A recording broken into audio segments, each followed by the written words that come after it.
And we're back for another episode of Hard Not Life, dedicated to the new core of hip-hop, the business, the brand, and the balance between authenticity and entertainment. And of course, we're recording one of the most authentic clothing lines in this city, Fresh Aesthetic, home of Classic Material New York on Grand Street and Williamsburg, Brooklyn. Don't go to the Grand Street in the city. We break down the deals and the real, the bars and the beef. We connect the echoes of the past with news of the present and predictions of the future. Obviously, we don't introduce ourselves first and foremost because it's about the show, it's about the community, and it's about our topic. But I am your host and mod, Saul Goodman, Line of Bed-Stuy. Would my gang like to introduce? Well, we have I don't know, is he a gang guest? We always introduce him. He's part of the crew already. Shit. What's up? There we go. Me? Yeah, you. Michael Pratt. Hey. I'm back. Yes. Here I am. Yeah, for another one. Project Pat. Well, it's Project Pratt, but who's Michael Pratt. doesn't matter. Doesn't matter. Either or. He responds. Yeah. Responds to either or. White guy. Hey, white dude. The white guy. Right there. We have Mika, Hey. our EP. Yes, How you doing? I'm good. Chilling. It's cold out here in these streets. I'm not feeling it. If you hear some sniffling, some coughing, it's because New York City is relentless even when it's cooling down. Yeah, it's gross. Yeah. Viral. Speaking of going viral, the illness is going viral. Oh, deep. Put that, yeah. Oh God. The spirit of the Cain of New Jersey's juggernaut is here with us. Yes. And one of my best friends, one of the most talented men I know, certainly in this city, fresh off a birthday, yes. Modern Marvel. Hey. Happy birthday. Happy birthday. Thank you. Did you ever find grinding in that karaoke Oh yeah, because machine? it kept not playing it. Disrespect. It was mad disrespect. You can't do grinding at a karaoke bar. Oh, No. it was. You got to beat up whoever does grinding at the karaoke bar. No. I don't think so. I don't know that Drake would go has over something everywhere. to do with it. Oh, sure. He turned it into like a karaoke favorite. It's like you can't do like Sweet Home Alabama and then from ghetto to backyard to get like. What? Money, Power, Respect is next. No, All About the Benjamins is next. Don't Stop Believing. Yeah, we did. Don't say. Yeah, Is this like hip hop karaoke? No, it it was was a just bunch of different. Yeah, it was crazy. Okay. So, well, my All point right. still stands then. I feel like. Wait, you And wouldn't say that at a white bar, but, another one of my very best friend, Darren's Toy, is here. Ooh. Darren's Toy. Play with me. You ain't playing with my ass. But Oh, fuck okay. that. All right, my bad. With your ass? We want Well. to talk about ass play right now. That's more Tune interesting. in next week. Okay, pause. That's more Thanks, interesting. whatever. We have a new topic. Interesting one. Recently, Spotify announced that they were going to allow indie artists to bypass distributors like CD Baby and TuneCore and directly upload their songs to the platform. Best of all, there would be no charge to do so. They wouldn't have to pay, distributors to do so for them. But the upload feature is going to be available via the Spotify for Artists section of the platform, which only has about 200,000 users. And you would have to have a verified account to join. It basically turns indie artists into consumers of Spotify as well. How much is a verified account from Spotify? I have no idea.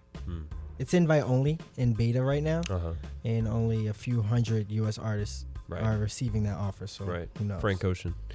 Just kidding. Ooh. Dang. All right, maybe next week. All right.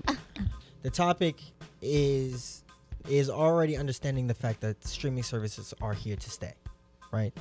They're not going anywhere ever. They're now billion-dollar companies that are very powerful, that have everybody bowing down to them. The labels, the artists, now us, the public. It's just whether or not it's good for the artist. Is it good for hip hop? I think we can ask those kind of questions to make sure that we as a culture and community are doing the best for ourselves, even in the face of these now giant organizations. just bringing up Spotify specifically because they are trying to reach into that indie artist. Yeah, so like how BandCamp does it, almost is what it sounds like. BandCamp's a platform where an artist independently can release music, no matter the volume, and sometimes set whatever price they want to charge. Sometimes that could be, say it again. Or donation. Or a donation. It could be free, or it could be they could set a minimum of 10, and then you have the choice to pay a maximum of however much you want. So that's something that I've seen a lot of kids do who would like to be able to pay a couple of bills with checks from music.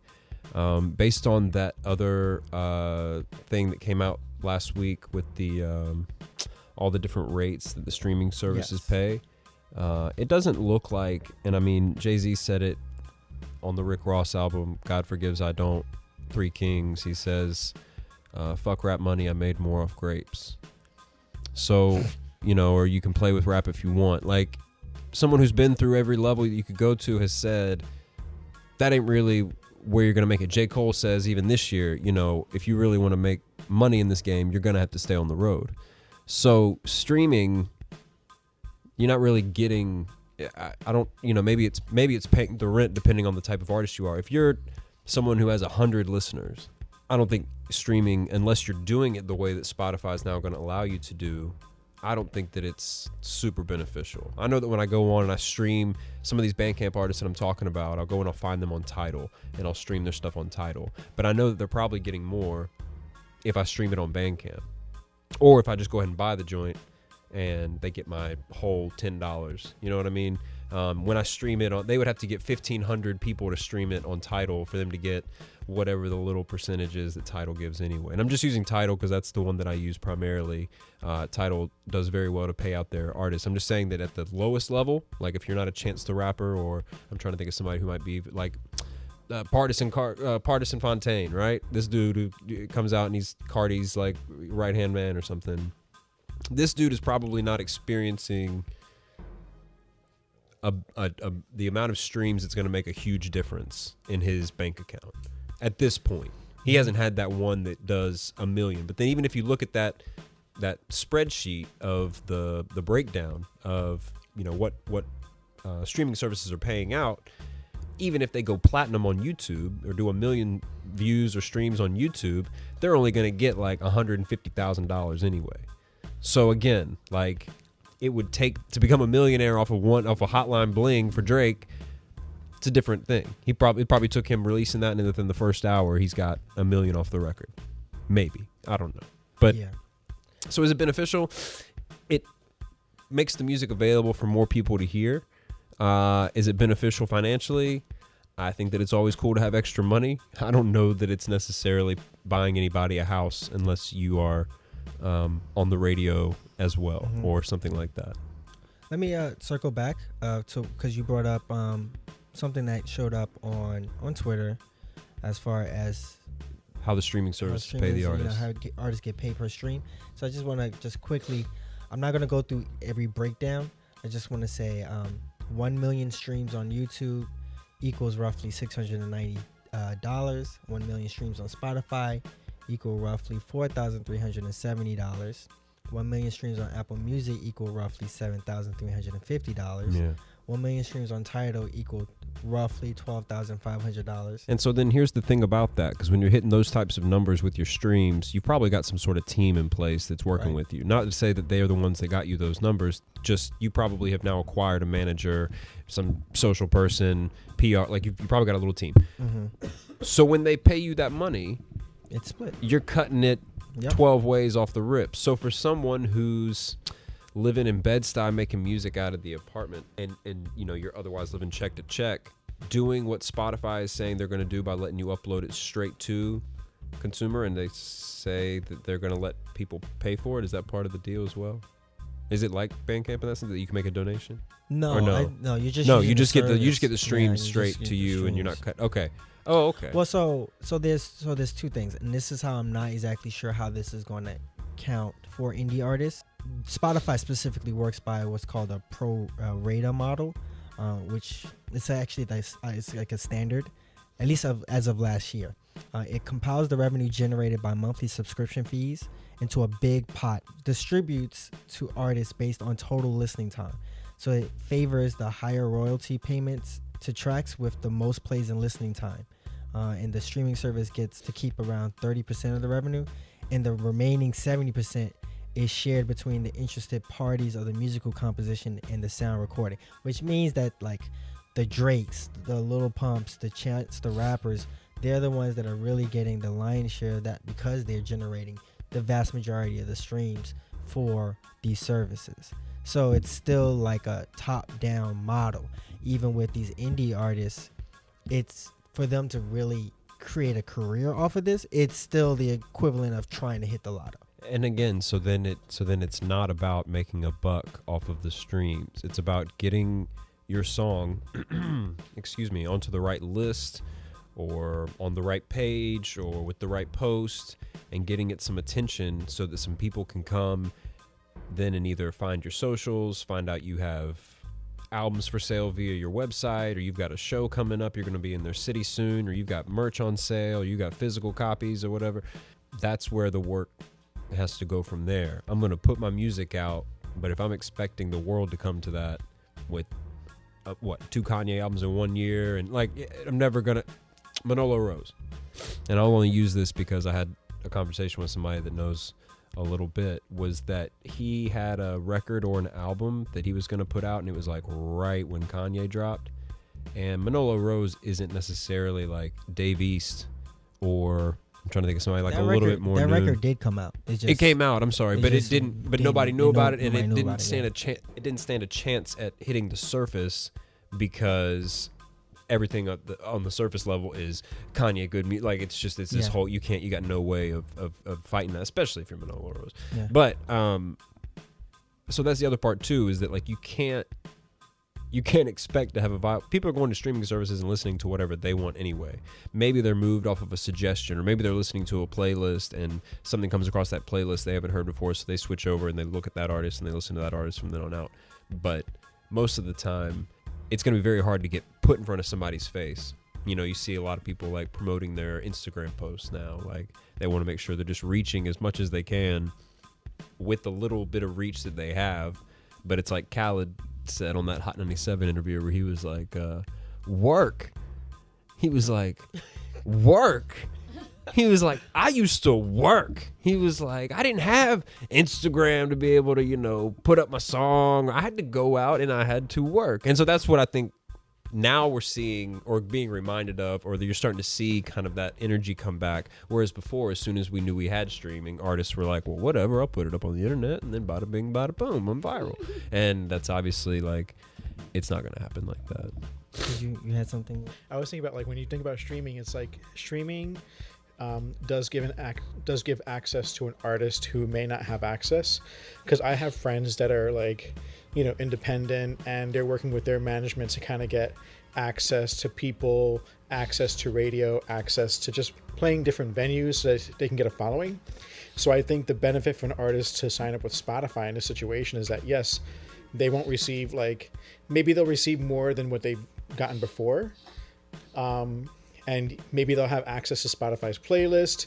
There'll be a bug in someone's ear later on down the road, which I think is kind of cool. But I think my problem is I don't see where, a company like Spotify deserves half of that artist's, takings because of just distributing them. Because unlike, back in the day, people sold tapes, they sold records. It costs money to make that. And you get distributed, around the world, in clubs, over the radio, whatever. But like that actually costs money to make tapes, costs money to make vinyl.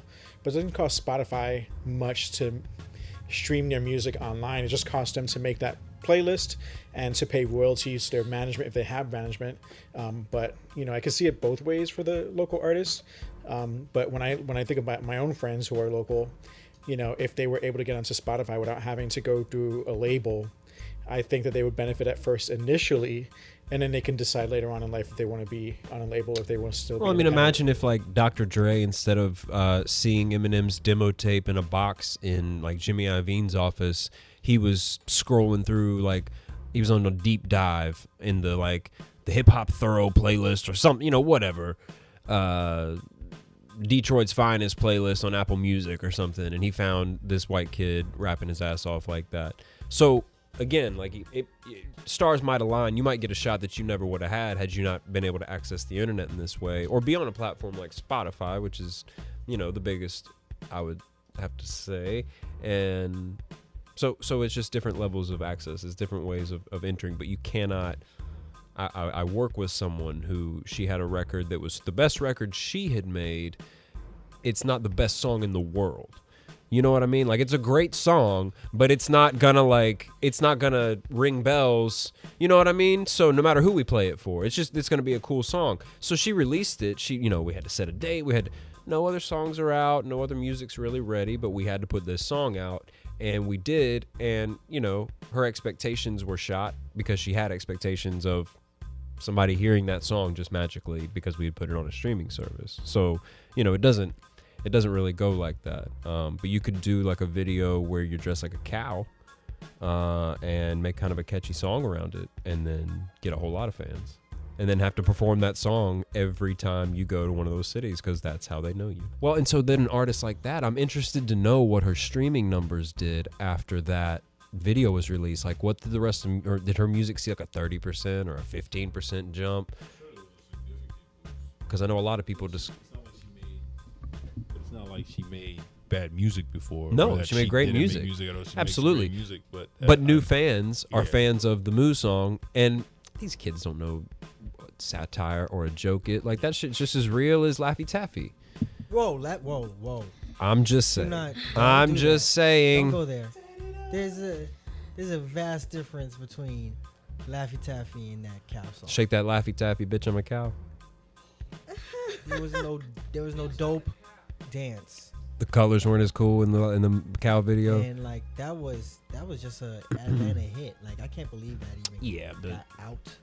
But that's the equivalent of like a viral hit. It was a viral hit back then. That song was the shit in Atlanta for like 2 or 3 years. But yeah, but that song was like old when it went like major.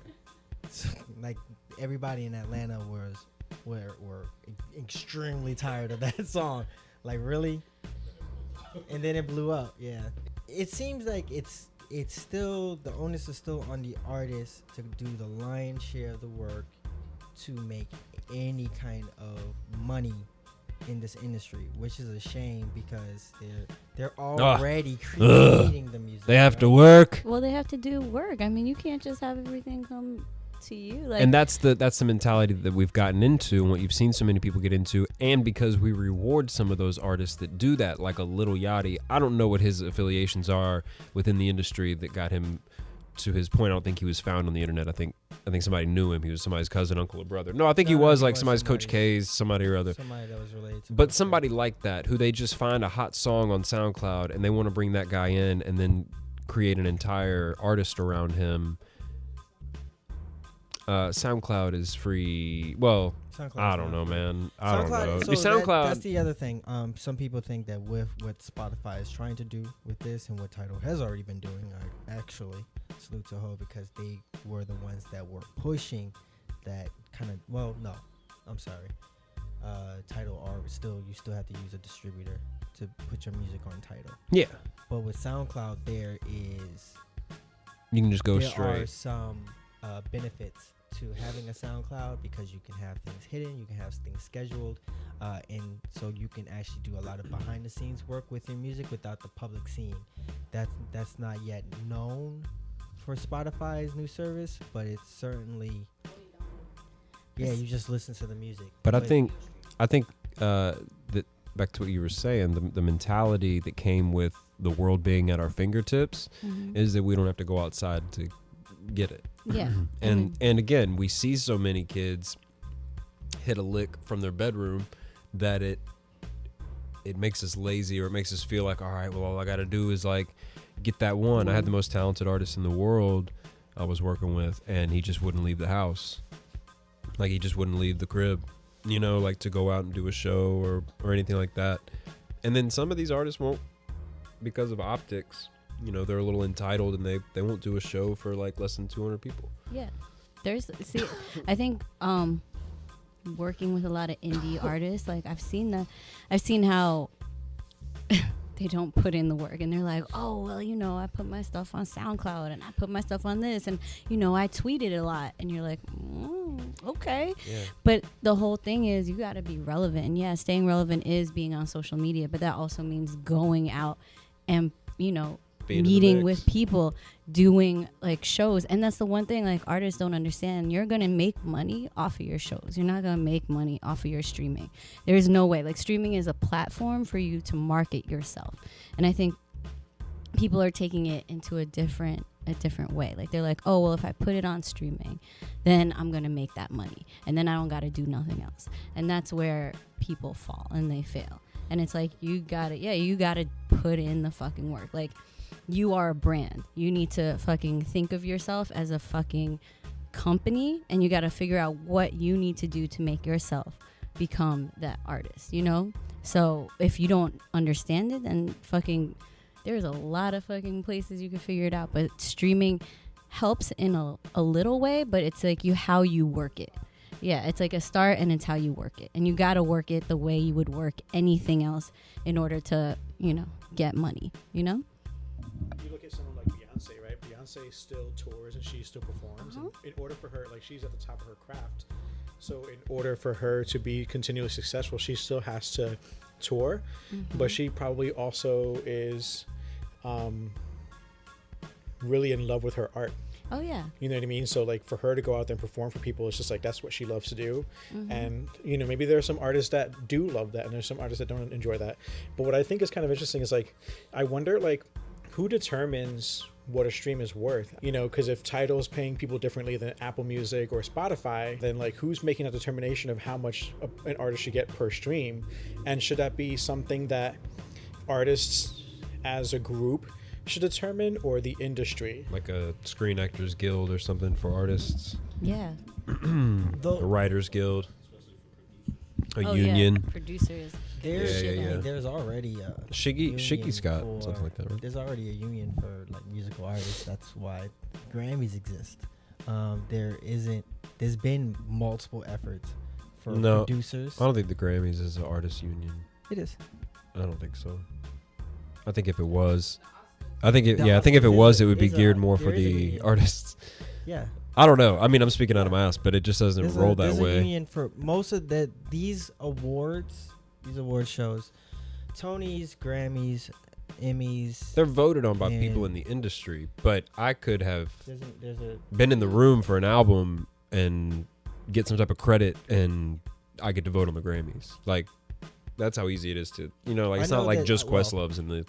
I would certainly have to look it up. I know there is basically a union for the Emmys and the Oscars, so I'm just assuming that there would be one for the Grammys. Anyway, it's not even part of the topic. There hasn't been one for producers. There has been efforts to do such a thing, but usually, especially when you're talking about like up and coming artists, new artists, independent artists, they are more interested in making that buck for themselves than trying to create a collective. Well, and like people wonder why J. Cole doesn't have any outside producers or features on his album, because he owns all his masters and he needs that money, man. Like, I came into this is my job. Like, I'm not trying to split it with you. I'm already trying to sample this record. I got to pay people that aren't even alive anymore. Like one of my concerns with the whole Spotify allowing people to upload directly now is, what about clearing samples?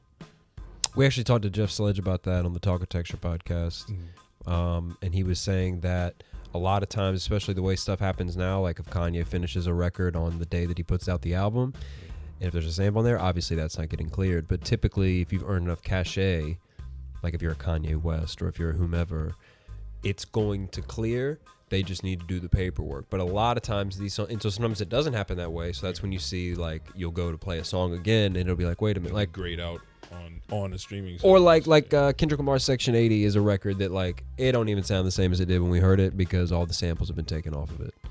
So I didn't even know that. I wouldn't even, don't bother. No, I mean, like, if you're curious to see how it sounds, but I wouldn't. But I had no idea that was the issue. I know that Spotify doesn't have like a content ID software the way that SoundCloud and YouTube does. So neither does Apple Music. I'm not sure. Well, I think again when it comes to the streaming service as is, they're relying on distributors, and I have to believe that distributors are taking ownership of that on the back end before it even goes to the streaming services. But do we have anything? Does anybody else have anything? Yeah. Actually, I wanted to talk about something off topic. But just because this is what I like podcasts for, it's like little time capsules of conversation, and just to get like opinions or whatever before things happen. We talked before the mics went on about Kanye West. He's putting out another album this week. We've gotten 2 Kanye West albums this year, and we had one with him and Kid Cudi, in addition to the ones that he produced. That's a lot of Kanye West music. I don't know if we've gotten that much Kanye West music like in a decade, all at once. But people are so numb to that. Like, we're getting 2 Kanye West albums this year. I don't give a fuck if it's 7 songs or if it's 10 songs or 12 songs. It's 2 Kanye West albums. Imagine 2 physical copies. And but my point is that 2010, I wouldn't. What? 2? How did he do 2? We don't care. Good Friday. Why did he leave us? Yeah. But the taste that he left, that like I've never seen such a strong distaste. Everybody's like, oh, I love the Tiana record, except for the Kanye record, or oh, I love that Daytona. But you know, Kanye West produced all those beats. Like, people don't know how to feel, and now he's coming back right away with another one, and.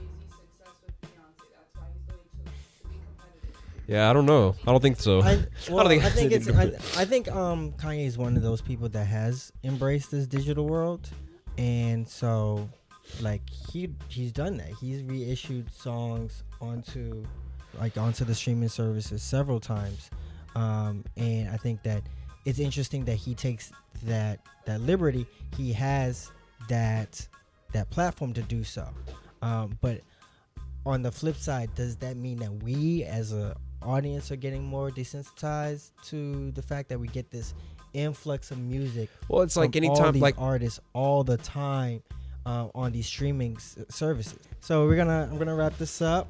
We are definitely interested in hearing what, especially from you up and coming artists, you independent artists. How do you feel about streaming? How do you feel about Spotify's effort to open their platform to you, and where do you think we should go from here? Well, we know y'all gotta live this hard knock life, but we hope y'all make it look easy. Until next time, peace.